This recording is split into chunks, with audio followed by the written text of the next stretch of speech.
Bom dia, caros amigos. Eu gostaria de fazer essa prosa aqui de novo, né? Porque eu já fiz uma a respeito do Pelé. Então eu gostei de conversar, né, aqui, embora não haja muitos comentários, mas daí tudo bem. Algumas pessoas curtem. E para mim, se uma pessoa apenas ver, já é suficiente. Eu sinto que estou conversando com uma multidão. Mas é o seguinte, ó, nesse domingo, dia 2 de julho de 2023, agora deve ser o quê? Que horas? Umas 8h30, 9 horas da manhã, eu, eu decidi fazer aqui mais uma prosinha, a prosa do dia, para, para falar sobre a ida do homem à lua. Essa semana eu conversei com algumas pessoas que acreditam piamente que o homem foi para a Lua. E as pessoas mais inteligentes que eu conheço, as mais sagazes, elas me dão diversos motivos para acreditarem que o homem realmente foi para a Lua. Eu vou deixar por escrito aqui, porque falar sobre a ida do homem à Lua, eu ia ficar aqui pelo menos uns 2 dias falando e não ia adiantar muita coisa. Mas conforme eu já fiz uma vez aqui num assunto que eu postei, que é criação ou evolução, né? Acho que foram 14 partes. Eu deixei aqui por escrito tudo o que eu penso e não resta a menor dúvida, né? Eu examinei item, tintim por tintim. É o que eu vou fazer também com referência à ida do homem à Lua. Eu não acredito que o homem foi na Lua. Já acreditei quando eu era menor, né? Tinha lá meus 15, 14 anos. Eu não tinha por que duvidar. Por que eu iria duvidar, né? Passava-se na televisão, todo mundo falava que foi mesmo.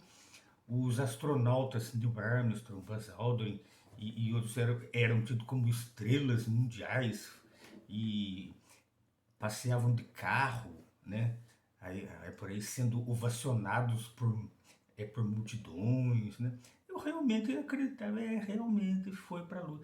Mas daí basta você começar a pensar um pouco e a pesquisar, que você vai ver que o homem não pode ter ido para a Lua, né? Foi uma tremenda de uma mentira. Tem diversos aspectos. Primeiro deles, nos anos 50, um dos diretores da NASA era o Ernst von Braun, né, que foi um cientista da Alemanha nazista, que depois foi contratado pela NASA porque ele era especialista em foguetes. Ernst von Braun, falando do aspecto do combustível necessário para que um foguete chegasse à Lua. Ele tinha esse sonho de fazer um foguete capaz de alcançar a Lua, dele, Ernest von Braun. E os americanos também. Por que os americanos queriam fazer isso? Porque a União Soviética, então em Guerra Fria com eles, estava muito adiantada nas questões espaciais, né? Os foguetes russos estavam bem à frente dos norte-americanos, né? Então eles precisariam vencer esta luta pelo espaço. Para ganhar o quê? Eu não sei, mas daí tudo bem. Ernest von Braun, então, ele fez os seus estudos, fez os cálculos, e nos anos 50 era, já era um ponto pacificado de que para se ir à Lua era preciso antes construir uma estação espacial na metade do caminho, o que era impossível, porque eles iriam precisar construir outras estações espaciais. Isso aí é lá nos anos 50. A NASA chegou a essa conclusão. Era preciso construir várias estações espaciais como pontos de parada. É igual o ônibus. O ônibus vai para um determinado bairro e ele tem que parar em diversos pontos. Então, era mais ou menos assim naquela época. E o Ernest von Braun, ele calculou que o combustível necessário para se chegar a uma das estações espaciais deles teria que ser o equivalente a 3 Empire States cheios de combustível. 3 edifícios do Empire State. Ele escreveu isso daí e isso é sacramentado em publicações antigas da NASA para se chegar a uma estação. Nesta estação, então, eles seriam reabastecidos e seguiriam viagem. Na volta também seria a mesma coisa, sabe? Eles teriam que ter a mesma quantidade de combustível para chegar até parte do caminho e voltar. Isso lá nos anos 50. Isso foi calculado pela distância da Lua em relação à Terra. Certo? O Apollo 11, que chegou até a Lua, chegou, entre aspas, até a Lua, tinha mais ou menos uns 35, 36 andares. Quantos andares que tem o Empire State? Sendo que seria preciso 3 deles cheios, só de combustível, fora o maquinário. Não. O combustível do foguete Apollo não seria suficiente para chegar à Lua. No entanto, ali em 1969, disseram que na primeira tentativa da ida à Lua, eles chegaram lá. Era como o Neil Armstrong gostava de falar, né? Nós não tínhamos nada, não tínhamos computadores, o computador de bordo não tinha nem tecla, não tinha nada, mas nós chegamos lá. É o tipo da frase lacradora, né? Ele gostava de fazer frases de efeitos. Tanto é que se vocês verem entrevistas do Neil Armstrong, você vai ver que ele fala muito assim, são frases prontas, né? A viagem que seria, se fosse verdade, a mais importante, a mais interessante da humanidade, não foi, é, não foi bem trabalhada do ponto de vista propagandístico. Não foi. A viagem da ida do homem à Lua, ela era muito difundida em creches para crianças, né? Para pessoas viciadas em televisão e só. Mas se você conversasse com qualquer astrônomo sério, você não dá risada da viagem à ida do homem à Lua. Um outro detalhe importante também, que depois eu vou deixar escrito aqui, detalhado, porque se só falar, é, aí a pessoa pode dizer, não, esse cara é maluco. Não, não é não. Não sou só eu que penso assim. Qualquer físico, então, eles vão dar risada da ida ao homem à Lua. Um avião, por exemplo, qualquer avião, você pega qualquer avião aí. Quantos anos que não é preciso de testes até a sua homologação para ele poder viajar? Um avião. Vamos pegar um avião da Boeing, por exemplo. São necessárias, às vezes, décadas de testes, mais testes, e de comprovação, de mudanças, de melhorias, para que ele possa viajar, levando gente. Senão ele não é homologado para tal. E o módulo lunar, ele que se diz que levou o homem à Lua. Como é que ele foi projetado? Será que ele foi projetado assim, durante várias décadas? Afinal de contas, ele faria a viagem mais perigosa de todos os tempos. Não. O módulo lunar ele foi construído de primeira, não foi testado. O módulo lunar ele não teve um único voo de teste. Aquele módulo lunar que nos filminhos, que depois nós vamos falar dos filmes também, de filmes e fotos, ele não foi testado. O que houve de testes foi em duas máquinas que não era nem um pouco parecido com ele. Eram os chamados LLRV e o LLTV. Esse LLRV ele foi testado apenas 3 vezes e ele servia apenas para que o homem pudesse pousar em pé. Por exemplo, o módulo lunar que teria que, que supostamente pousou em pé na Lua, eles fizeram testes para pousar esse do LLRV. Foram testados 3 vezes e apenas uma vez no LLTV. Todas as vezes falharam. Eles simplesmente não conseguiram pousar esses simuladores que eram muito diferentes do que seria o módulo lunar. Eles não conseguiram fazer isso daí. E houve uma vez também, eu vou deixar também depois na matéria um filminho que em um desses testes o Neil Armstrong quase morreu porque ele teve que se ejetar. Ele simplesmente perdeu o controle.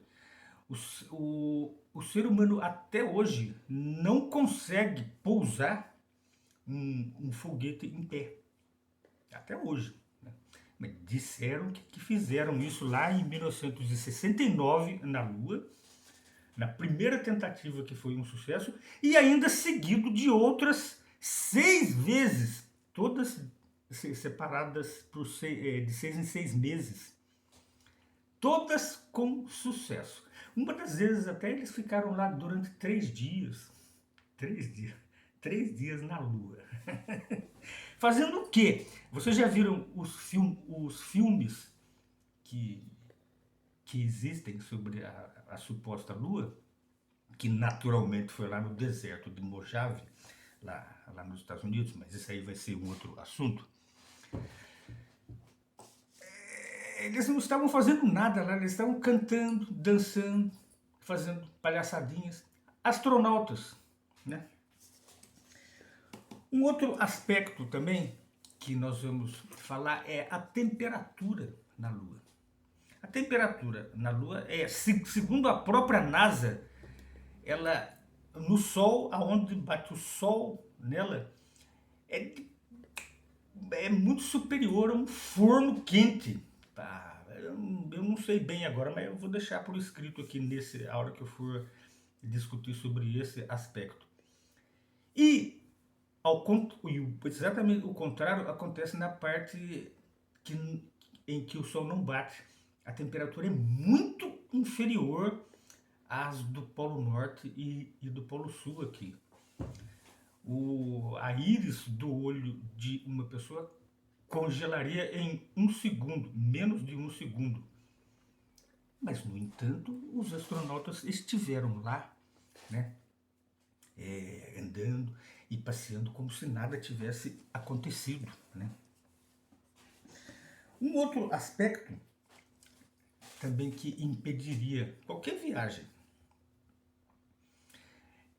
é o chamado cinturão de Van Allen. É um cinturão eletromagnético que cobre a Terra. Esse cinturão de Van Allen, ele é um cinturão de raio-x. O cinturão de raio-x, esse cinturão de Van Allen, ele é mais forte do que aqueles aparelhos que tiram radiografias da gente. Uma vez, a Challenger, né, aquela espaçonave americana, ela voou. E ela foi a uma altitude que chegou a mais ou menos uns 1.000 quilômetros abaixo do que seria o início do cinturão de Van Allen, que é comprovado que eles existem. Eles estavam bem abaixo. Os pilotos passaram mal naquela viagem lá. Eles relataram que os seus olhos viam faíscas e eles começaram a se sentir muito mal mesmo. Isso porque eles não chegaram nem perto do cinturão. Eles estavam a 1.000 quilômetros abaixo dele. Também vou deixar esses detalhes escritos aqui. No entanto, as Apolos as viagens aí da Lua, eles foram lá, passaram pelo cinturão, que em tese, pela velocidade que se alega terem viajado, eles teriam que ficar por horas dentro do cinturão, não sentiram nada. Inclusive tem uma entrevista com um deles, com um dos pilotos, que na verdade são todos pilotos da Força Aérea Norte-Americana, que não são obrigados a saberem dessas coisas, eles não são cientistas, eles nem sabiam o que era o cinturão de Van Allen. Tem uma entrevista dele onde o repórter perguntou: e você chegou a ver o cinturão de Van Allen? Ele não sabia o que era o cinturão de Van Allen. Ele falou assim: ah, é o cinturão de Van Allen, é isso? Ah, então a gente passou por ele. Passou por ele. Então, parece comédia, mas não é. Isso daí é fato, né? Aí depois tem os micrometeoritos também. Os micrometeoritos, eles são poeiras cósmicas. Eles são comprovados. Aqui na Terra já caiu alguns deles. São pequenos, tipo uma pequena bolinha que pode variar da cabeça de de uma caneta até uma bolinha de tênis, né? E ele fica viajando a uma velocidade de aproximadamente 10 vezes a de um tiro de AR-15. Qualquer impacto com o menor daqueles ali seria catastrófico para qualquer corpo, seja metálico ou principalmente físico. E no entanto, esses micrometeoritos aí, eles ficam além do cinturão e domina-se praticamente até não se sabe aonde. A Lua, que já foi fotografada, existem impactos seguidos daquele ali. Porque a Lua, ela não tem atmosfera. O que nos protege desses impactos é a atmosfera.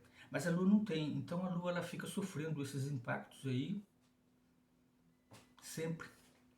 Como que os astronautas poderiam atravessar o espaço e sem sofrer nenhum impacto dessa poeira cósmica que praticamente domina tudo ali, e depois ficar andando na Lua e não sofrer nenhum impacto, como se nada tivesse acontecido?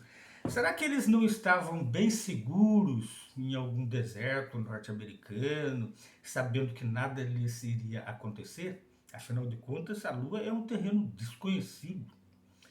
A gente só a conhece por fotografias. A gente não conhece como é que é lá. A gente nunca chegou perto. Supõe-se que seja daquele jeito. Mas sabe-se que os micrometeoritos ficam impactando ela direto, já que ela não tem atmosfera, né? E por último, nós vamos verificar aqui também os fotos e vídeos, que é onde as pessoas se apegam para dizer que o homem realmente foi na Lua. Mas tem vídeos, mas tem fotos.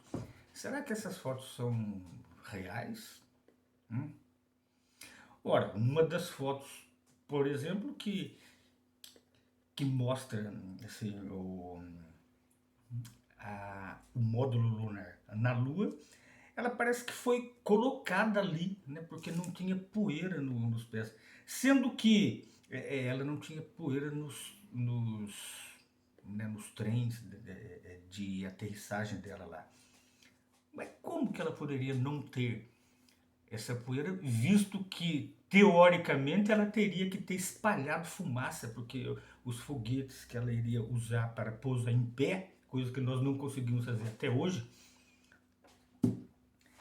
não espalhou nenhuma poeirinha, certo? Nada. Estava tudo limpinho. Tanto é que depois essa fotografia aí, no site da NASA, ela estava recebendo algumas críticas de algumas pessoas que realmente pensam. Eles retiraram essa foto do site dela e recolocaram outra, mas desta vez com pó. Ou seja, eles corrigiram o erro. E assim acontece com milhares de outras fotos. Tem as fotos das sombras, que é tudo desconexa na Lua. As sombras dos astronautas parece que estava sendo feita por refletores e não pela luz do Sol. Tem as fotos das montanhas da Lua, mas não tem estrelas no céu. Por que não tem estrelas no céu? Aqui da Terra, quando está um dia límpido, a gente consegue ver milhares de estrelas no céu a olho nu.